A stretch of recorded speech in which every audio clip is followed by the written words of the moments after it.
What's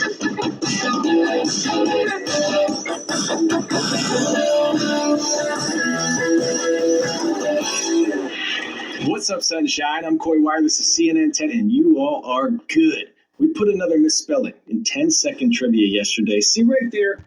It says implement, not correct. There's only one I in the word, and a bunch of you are paying attention. It's implement with an E in the middle. And lots of you caught it on your P's and Q's and E's. But the first person to step up was Mr. Sanger at Wisconsin Rapids Middle School. Rise up and well done. All right, let's get to our top story of the day. We start with recession fears, which have been rocking the stock market this week and causing concerns for the broader U.S. economy. The economic anxiety came on quickly because only 20 days ago, the U.S. stock market was at all-time highs, and the U.S. economy appeared to be growing at a solid pace. Thoughts of a recession were on hardly anyone's minds. But now economists are saying the risk of a recession is rising. So what is a recession? A recession is when we see a significant decline in economic activity across multiple sectors for a prolonged period of time. The deep economic downturn is usually marked by events like mass job losses, bankruptcies, and foreclosures. As for the reason why recessions occur, they are many and varied. Some economists say the very fear of recession alone can be a driving factor, with anxious consumers spending less and maybe with nervous investors pulling financial markets down, which may explain why politicians and government officials are often reluctant to use the term. While it's too early to say if the U.S. is heading into a recession, what's causing economists to raise their concerns over a downturn is a lot of uncertainty in the U.S. economy right now. There has been growing confusion over tariffs and other fast-paced economic policy changes from President Donald Trump's administration, like federal spending cuts and mass layoffs of federal workers. That uncertainty is showing signs of a chilling effect on both the markets and the wider economy, slowing demand, investments, and even consumer spending. Our Matt Egan explains why confusion is playing a big role in the current decline in economic confidence. This happened so fast. Marcus this morning down again. There are flashing warning signs right now. Are you expecting a recession this year? I hate to predict things like that. The market went from all-time highs to a full-blown recession scare in the span of just 3 weeks. This sell-off has wiped more than $4 trillion in value off the S&P 500. It's another reminder of how fragile confidence can be. Confidence has been shaken, both in the economy and in the administration's agenda. If you don't make your product in America, however, under the Trump administration, you will pay a tariff, and in some cases, a rather large one. President Trump's chaotic trade war, where tariffs are turned on and off again in the blink of an eye, are part of the problem. Investors crave stability, not chaos. Former New York Fed President Bill Dudley tells me that a lot of this is self-inflicted. Tariffs have two effects. One, they push up prices, and two, they push down growth. The Trump administration is making things worse by this sort of on again, off again approach.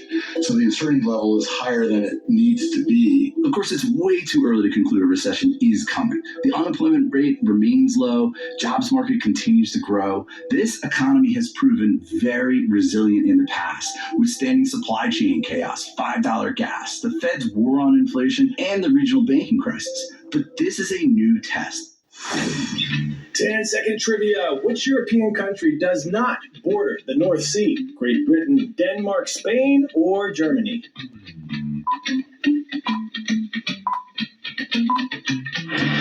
Answer is Spain. Great Britain, Denmark, Norway, Germany, the Netherlands, Belgium, and France all border the North Sea, one of Europe's busiest maritime trade routes.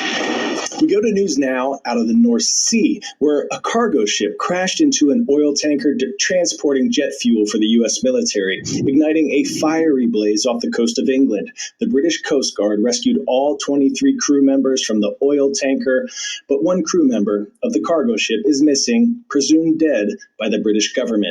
There is no explanation for the crash so far, which has maritime experts scratching their heads because of safety and navigation features commonly found on these types of ships to avoid these kinds of accidents. Our Isabel Rosales shows us why scientists are now concerned about a possible environmental disaster. This fire burning in the North Sea is sparking fears of environmental disaster off the coast of England. It was ignited when a cargo ship crashed into an oil tanker carrying 220,000 barrels of jet fuel for the U.S. military. Greenpeace is extremely concerned because of the fact that a lot of different chemicals and a lot of different types of oil are involved in the incident and may ultimately cause a considerable number of problems if they're not checked and controlled. It's not clear how much fuel has entered the sea, according to the U.S. logistics group operating the vessel. Aviation fuel is a very thin, non-viscous type of fuel, so it tends to spread out in a very thin layer over a large surface area and evaporate fairly quickly. It's kind of like kerosene. Although thinner than crude oil, jet fuel is still very dangerous for wildlife. Any animals like seals or birds that are caught in that will become oil-fouled.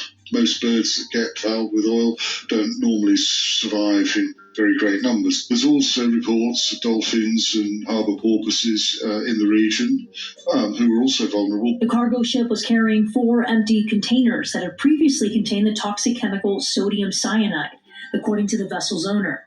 It's not clear at this stage what else was on board. The British government says the environmental impact is being assessed. It's not clear yet why or how the crash happened.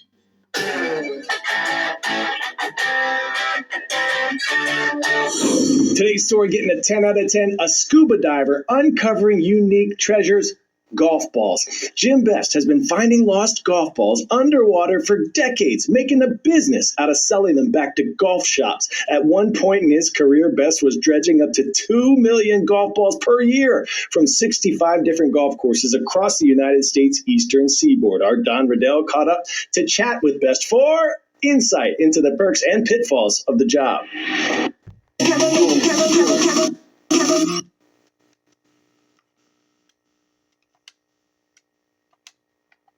Well, maybe you should start. It's your presentations. They're bad. There was the quarterly review, employee training week, Gary's retirement, and even the office pet policy. I'm worried. This template is timeless. Show him the thing. Canva. Canva? It's easy. You made that? You made that for me? He's in. Canva make me do life. The 17th hole at TPC Sawgrass is one of the most famous holes in golf. Everyone wants to play the island green, and almost everyone is going to lose something there. And if so, this guy will find it. I see like too few people actually do see it, right? Underwater. And I've been working for 30 years doing this. What led you to want to go in there? Well, the golf balls, sir. Golf balls.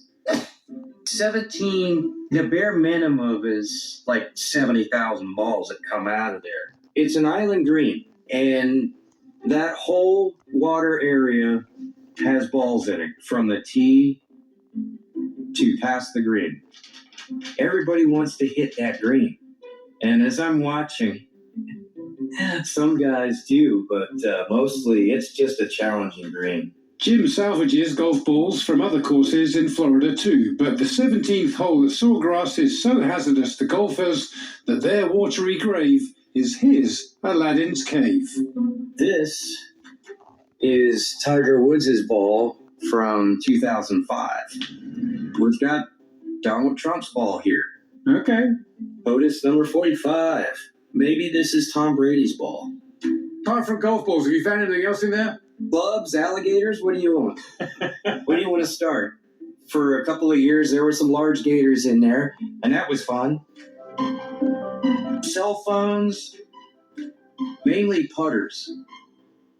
All right, rock stars, it is shout out time now, and this one goes to the Patriots at Patrick Henry High School in San Diego, California. Thank you for spending part of your day with us. Fun fact, Patrick Henry was a founding father, a major figure in the American Revolution, famous for his speech, "Give me liberty or give me death," at the Second Virginia Convention in 1775. He then became the first and sixth governor of Virginia after independence was won from the British.